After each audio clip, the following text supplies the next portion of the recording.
Hello there everybody and welcome back to Movie Squirm. Today I'm going to be reviewing the 2024 film Baghead, and this is directed by Alberto Corredor and stars Freya Allen, Jeremy Irvine and Ruby Barker. This tells the story of a young girl who is given the keys to her father's pub after he dies. However, something lurks in the cellar that can transform into the deceased. Now, before I get into this, I just got to say, what a title. It reminds me of when I was a teenager on the streets of Liverpool and everyone used to insult each other by calling each other Baghead. And I remember I went to see a movie last week and the trailer for this film came on. And when the title showed up, someone in the audience just went, Baghead. And when the title for this movie came up, a couple in the corner started chuckling and going, oh, Baghead. And I was just like, did you not know the title of the movie you were coming to see? So yeah, it's a mad title for a horror movie.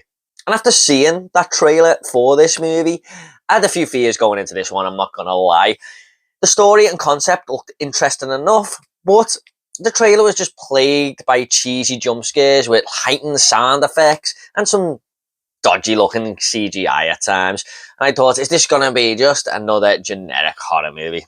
And the concept for Baghead is definitely the biggest positive for the film. It's got a bit of a Pet Sematary vibe going on there, where people just can't seem to let go of their loved ones, and they feel like they have to see them again because they didn't get a chance to say goodbye, or they just can't live without them. And when they get the opportunity to do that, it always is going to turn out bad for anyone in the right frame of mind. And this was definitely intriguing to see what was going on here, especially when our characters in the movie visited the cellar for the first time and see how it all played out. I thought that was quite interesting. I thought the character of this Baghead looked kind of cool. It's literally this thing with a bag over its head and one little peephole. And it kind of reminded me of that chainsaw-wielding maniac from Resident Evil 4 who chases you around a village. But for the first part of the movie, I was quite interested to see when these characters who had paid money to go and see this Baghead had chosen the loved ones they wanted to speak to and take the bag off its head, and their loved one is actually there. And I was quite interested to see what they were actually going to say to this person who they'd lost, or what the person was going to say back to them, and if it was going to go down some creepy avenues. However, I got to say, after the initial 30 minutes of this movie, I thought it started to descend a little bit. Now, don't get me wrong, I actually quite liked the ending of this film. It threw me off. I didn't quite see that coming. I thought, yeah, okay, they went there. But it was everything in between that just didn't work for me. First off, the characters in this movie, I couldn't latch on to any of them. The main protagonist, Iris, was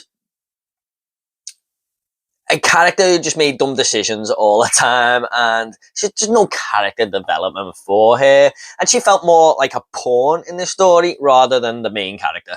Also, her best friend Katy was just there. I mean, it was just like having a character to fill the screen a little bit instead of having less characters. She didn't really do much. She was trying to convince the main character to get out of the house and stuff, but not too much. She doesn't push her enough, and she's just basically a cardboard cutout character. She brought nothing to the movie for me. I'm not saying it's a bad performance or anything. I just don't think her character was written very well. And Jeremy Irvine, a character who I just thought he was given a bit too much in his performance. It felt a little bit forced at times, but he was definitely the more interesting character who seemed to have a bit of a mysterious background, and I gotta admit, I was quite interested to see what was going to happen with him. And instead of gradually finding out the history and the lore of this character, we are given a massive exposition dump at one point in this movie within about 2 minutes, even less. Now, mini spoiler alert here. When you speak to this Baghead character, you only get 2 minutes, otherwise it can go in very wrong directions. Kind of like the movie Talk to Me a little bit, where they've got 90 seconds before it goes any further. And in one of these moments, the Baghead character is turned into another character who knows everything about what this Baghead is, and it tells the main character everything, the history of what happened there, why this Baghead character is living in the cellar, and what happens to people who talk to it and stuff. And it was all done very, very quickly, very, very rushed. And I just thought, you could have used a different opportunity in the movie to just drip feed us these information about this character, but they just throw it all in one scene, and I was like, oh, that was kind of rough. She only gives you 2 minutes. Sarah, after that, she's in control.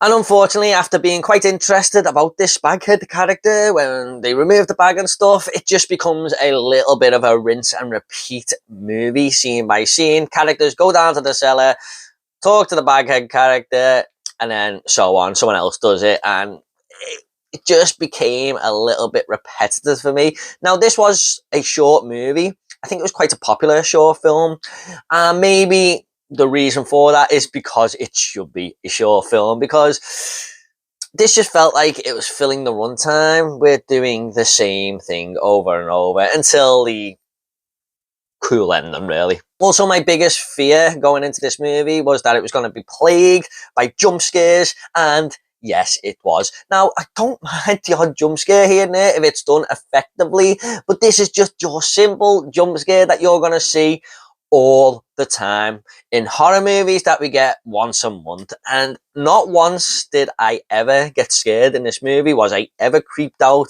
And another reason for that is because this jump scares feel forced with the sound effect, like this big loud sound effect. That to me is not a jump scare, that's a forced jump scare. Also, the CGI with characters like black eyes and a CGI face popping out the screen.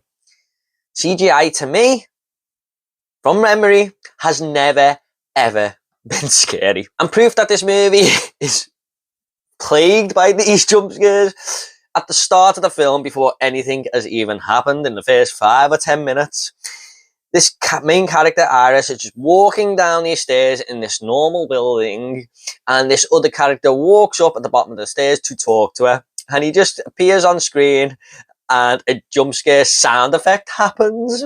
I was really confused and just thought, is that meant to be a jump scare? And I just looked at my friend who was next to me, and he was like rolling his eyes.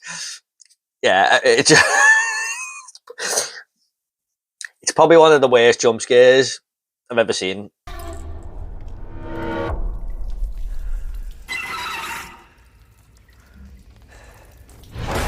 And this movie is just so damn dark as well. It kind of reminded me of The Boogeyman, where characters wouldn't turn the lights on. Like I said, the main character, Iris, she just does so many silly decisions. But she is living in this pub. She knows this entity is down the stairs in the cellar. I would be switching all the lights on just to make myself feel a little bit at ease, because I know something's down there, and why should I make myself more creeped out than I should? I know the movie was going for a gothic, daunting, old British feel, but every single scene, I don't know about that. Maybe the main character just wasn't afraid of CGI. Unfortunately, guys, my fears for this film came to fruition. A really cool concept that may have worked if executed better, but unfortunately, this film just felt flat for me. I'm just going to go ahead and rate this movie now. I'm going to give Baghead a 3.5 out of 10. Sorry, but this is just... it was released in the right month, in January, put it that way. Okay, guys, hope you all enjoyed this review. Please give this video a like and subscribe to this channel if horror is your sort of things. Got a lot more reviews coming, and I'll leave down below my 2024 horror movie reviews. Thanks so much. You take care, and I'll see you all in the next video.